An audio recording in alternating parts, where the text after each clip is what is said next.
জন্মৰ পিছতে নৱজাত শিশুৰ প্ৰথমটো কান্দোনৰ দৰে তুমি, যাৰ শব্দই অপ্ৰাপ্তি সুখ আনে, যাৰ মৌনতাই পৃথিৱীৰ সমস্ত প্ৰাপ্তিও পলকতে নোহোৱা কৰি দিয়ে। পূৰ্ণিমাৰ আকাশৰ শুকুলা ডাৱৰৰ সিপাৰে লুকাই থকা জোনৰ দৰে তুমি, ডাৱৰে চেষ্টা কৰিলেও কতনো লুকুৱাই ৰাখিব পাৰে তোমাক।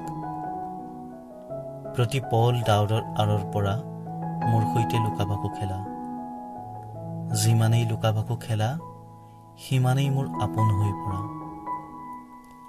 মোৰ বেবেৰিবাং কবিতা, য'ত তোমাৰ সুন্দৰতা প্ৰকাশ কৰি মই শেষ কৰিব নোৱাৰো এনে এক অনুভৱ তুমি।